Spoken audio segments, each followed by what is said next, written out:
I am. And we're back, part 3. Okay.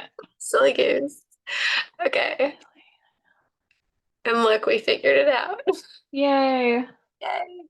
We're I'm back. glad that you're keeping an eye on that because I was not. What about how to do that? On like the time. Yeah. Oh, I know. I was like, Okay. So, medicinal. So we're continuing on with ginger. So it's a stimulant, pungent, carminative, aromatic, silagogue, diaphoretic. So Silagogue is the milk, right? I Let me just yeah, make sure. I don't know. I want to just, sorry. I love that I have There you this go. here. S-I-A. SIAL. It is a drug that promotes the secretion of saliva. Mmm. Ah, wah, wah, wah, wah. Good. Makes It's sense. galactagogue, I think that I'm thinking. Oh, galactagogue, yeah. Now I've got to make sure galactagogue.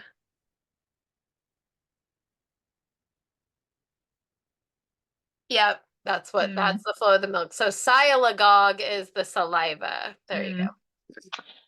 go. Okay, so chewing it simulates the salivary glands. Yeah. uh, Sorry. uh, and so that can help sore throat. The ginger paired with the excess saliva together are supposed to really help this with the sore throat.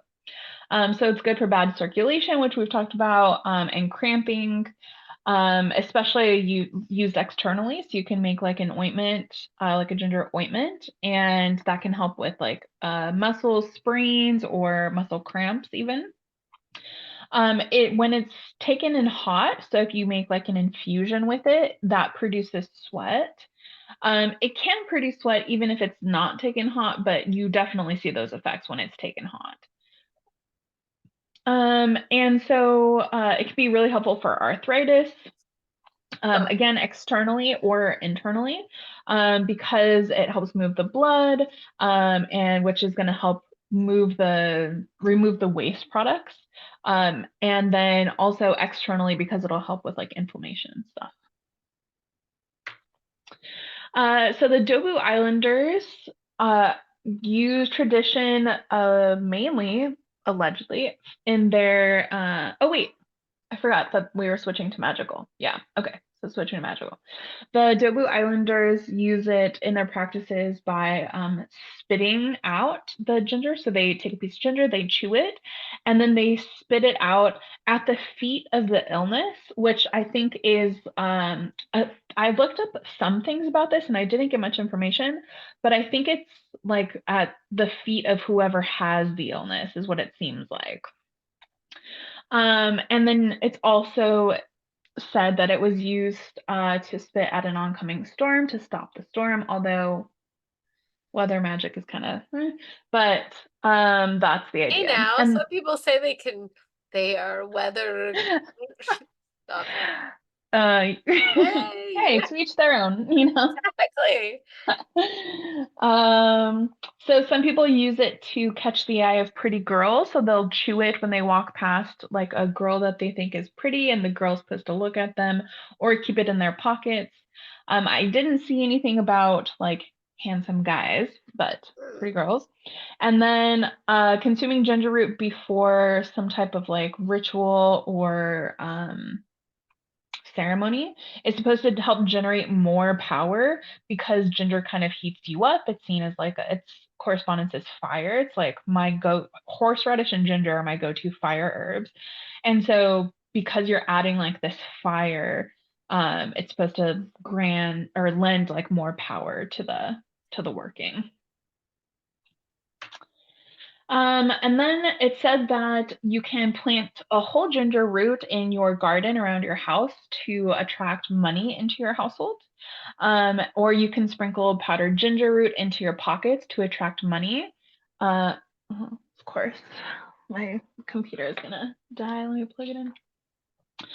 Um, and then we have Oh, it can be used for prosperity, which we've said, but also for success. And then growing ginger in your garden is supposed to be like what they call an herbal barometer for your own health. So if you plant ginger in your garden and the ginger is doing well, it's supposed to indicate that you are healthy. But if it's not doing well, it's supposed to mean that you either have an illness or an illness is coming to you. Ugh. Yeah. You can use it in an amulet or a sachet for protection. Because again, that fieriness mostly.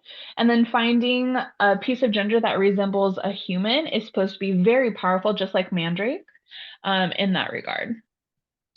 I, yeah. So I just also want to add that I associate.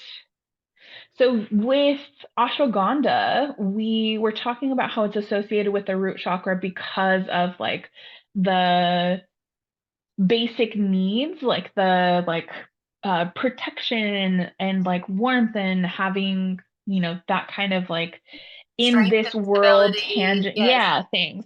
I associate the herbs that I picked for this were herbs that grow deep down in the ground.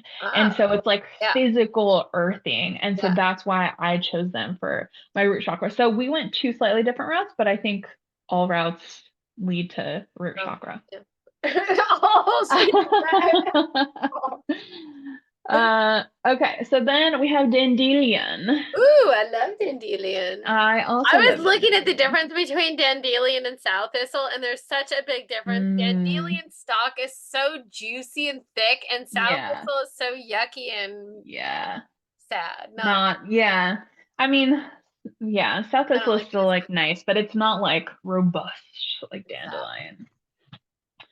I Okay, love dandelion. so Latin name, I always say this wrong. Taraxacum, Officinale, Taraxacum? Taraxacum? Taraxacum. Is that how you say it? I don't know. Taraxacum? Yeah, sounds good. Okay, this has a lot of folk names. So we have lion's tooth. Lion's tooth is associated with there. So there's a couple stories on this, Okay. but the one that comes up the most is Uh, that the leaves look like lion's teeth. Like this is the side of the jaw. interesting. I would have thought the mane, it's because of like the Mm.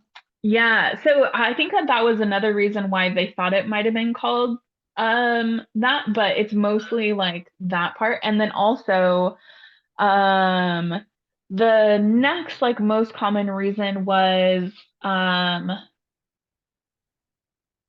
something to do with the like petals, like this part right here. I think it's looking like this is the lion's head and then this is like the mane kind of Oh thing. And yeah, so I it's see like I something see with that that. So too. yeah. I see that as well. Hmm. Yeah, so lion's tooth, swine snout. Now, swine snout is directly associated with, I don't, oh, this This part. little When it's bud, yes, closed up, yeah, yes, this like a top little, part looks yeah, like the little snout nose. A puffball, obviously, for obviously. when, yeah, when it's in like this state. Um, wild endive was one of the first names that we have for it in like written like literature was wild endive. Didn't say why they called it that, I guess, but also white endive came up really common with that. Priest's crown. Now, priest's crown refers to this. So once you blow off the poofy parts and we just have this part, Mhm. it said that this looked like when Catholic priests had to shave like the top back part of their head because it was believed that the hair would block some of the knowledge coming in from like God. And so they had to shave like a little part of their head. And so that's why that's called. It's like the little part of their head that's shaved. Yeah, yeah, That's exactly. cute. Yeah. That's hilarious. Yeah, priest crown, wild endive, fairy clocks, which we'll come back to. Irish daisy, milk witch, mostly because of the milky sap in it. Yellow gowan, which I didn't really look into much, or pea the beds, which we'll also circle back to.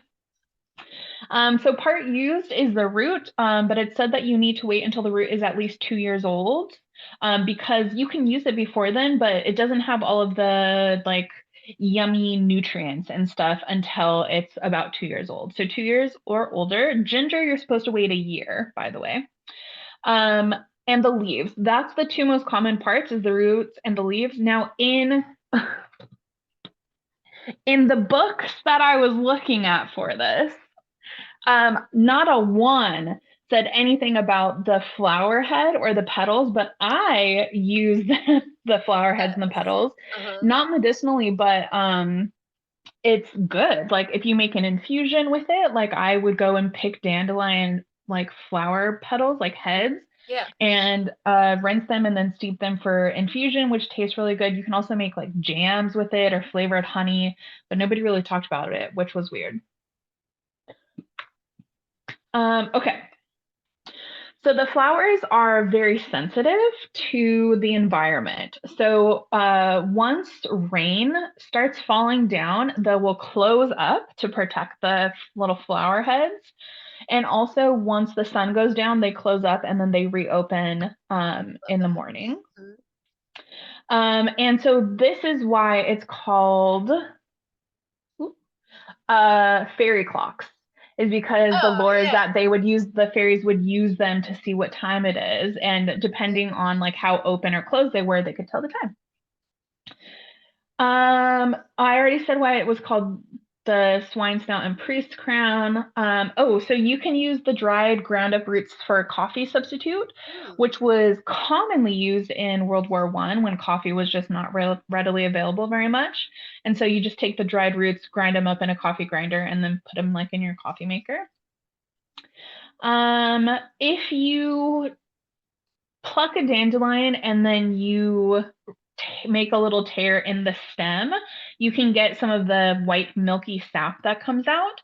And the sap, if you kind of like put it out, like drag it along a piece of paper so that the sap is in a line on the piece of paper, or better yet, in a circle, then once it dries, you can allegedly use it as a rubber band. I don't know how strong of a rubber band that would be, but it's supposed to dry very rubbery, and so you can use it for that. And then you can also use the like white milky sap or the juice to soothe blisters, bee stings, and help heal warts. So medicinally, it's a hepatic. I didn't look. Do you know what this one means? Aperient? Okay. Let's find it. Aperient. Used to relieve constipation. Oh, okay. Yeah. So gently causing the bowels to move. Laxative. Okay. Nice. Probably because it's like it's digestive, because it's bitter. Stimulates digestion. A lot of things that stimulate digestion like that have that laxative effect. Yeah. Makes sense. Tonic and stomachic. It is very high in potassium. I was actually going to look at the potassium for dandelion versus like bananas, but I forgot to do that. But it's supposed to be pretty high. Let's see. I know. I was looking at what a depurative is. It's supposed to be like a purifying. Yeah, that's what I was gonna say, like a pure, like a puritan, like a purifier. Weird. It's like it sounds opposite. Okay.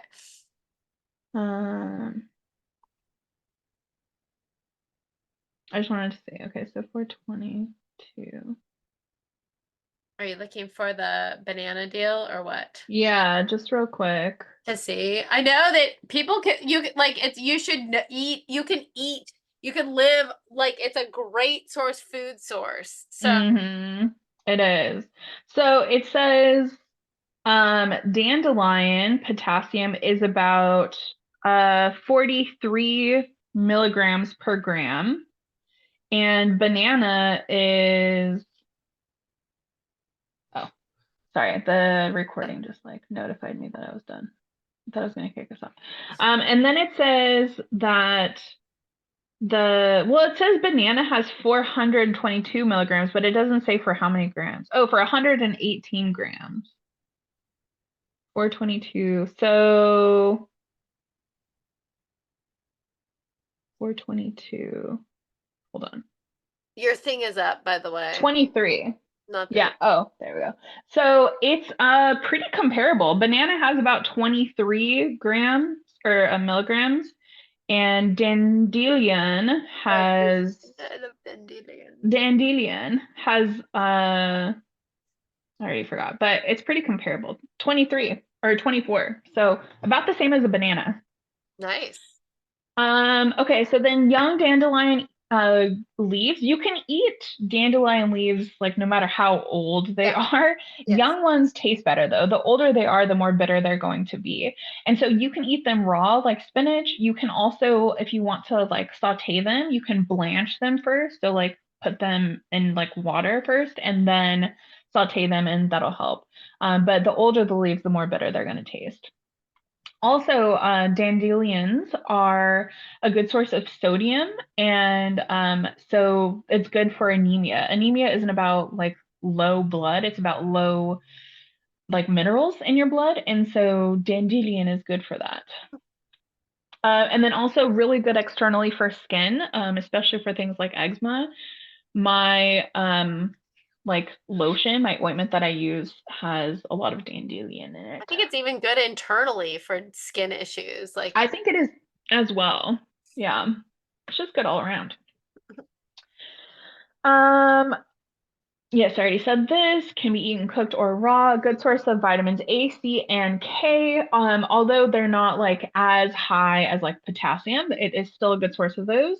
They also contain vitamin E, um, folate, and some like B vitamins, but that's mostly in trace minerals.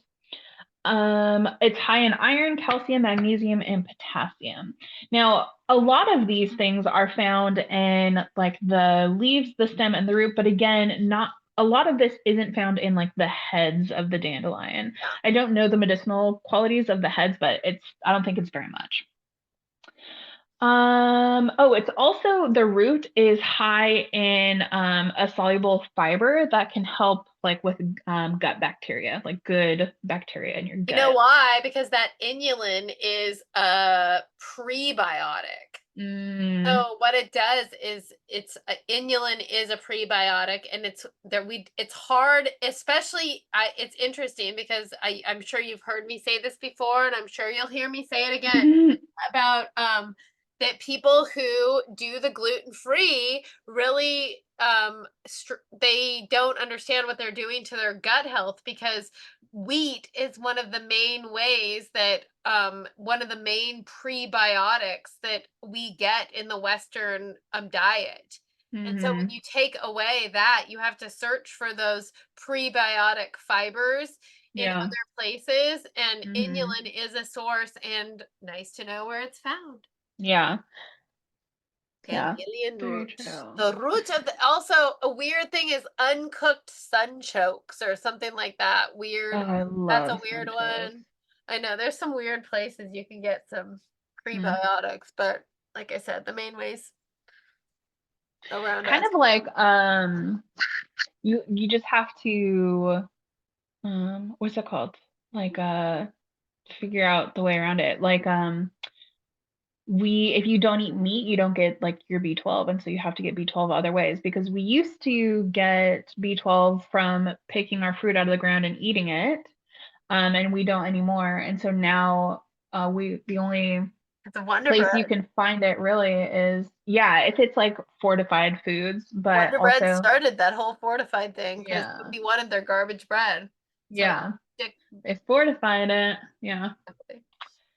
But yeah, a lot of like vegan Homemade. products now are fortified too. They Like are. oat milk is fortified with like B12 and all kinds of stuff. Okay. So this is just a quick thing about antioxidants. We know that antioxidants help neutralize free radicals. Free radicals are generally relatively bad. It's like the waste product of our metabolism, basically. And so if like we naturally eliminate this, but if we're taking antioxidants, it's going to help that flushing process. And so antioxidants are great. There's some foods that are really high in antioxidants, like blueberries, pomegranates, things like that. But dandelions are also high in antioxidants. So beta carotene is like the big one. But they're also high in polyphenols, which are also antioxidants. And these are found mainly in the flowers. So the polyphenols mostly found in the flower. There is some that occurs in all the other parts too, but the beta carotene is in like the whole plant. Interesting. Yeah. Yeah, so antioxidants, like our body is like rest. We rest. Yeah. So that's, yeah, we're oxidizing all the time. So anything that can stop us from resting is a good thing. Yeah. Okay, so switching to the magical properties. Now, Dandelion has a preference for a home life. It likes loose, rich soil, but it can grow anywhere. It can grow in compacted dirt, it can grow in rocky dirt, it can grow in very, very, very dry soils. It can grow in pretty much all altitudes from sea level to 10,000 feet. It can grow in meadows. It can grow in inner city areas. It can sprout up through sidewalk cracks. It can grow anywhere. And so this high adaptability is its magic. It's the magic of adaptation and like being adaptable and learning to just like flourish even in the hardest, roughest, grimiest times. So that's kind of how I use it as well. So bright yellow flowers, it said, represent the sun, and then the fluffy seed heads represent the moon. So we have solar and lunar qualities in one plant, which is pretty rare.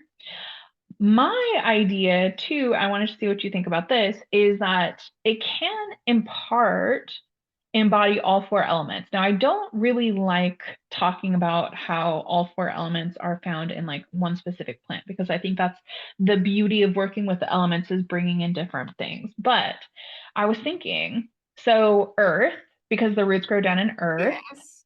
air, because of the white fluffy heads, Yes. fire, because of the bright yellow petals, and water, because of the milky sap. Agreed. I agree 100%. It's a good one. Awesome. Good. I like it. Thank you. I love dandelion. I know you do. That's my favorite. Your favorite. It is. Okay, so wishing is a really common one. So if you have like the floofy white seed parts and you blow into it, dispensing out the seeds everywhere, it said that you should make a wish before doing this.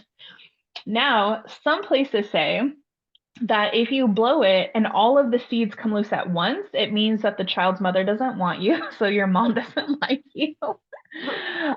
If you blow it and there's some that still remain, it's believed that you need to like rush home right away, which I haven't heard those parts, but that's interesting.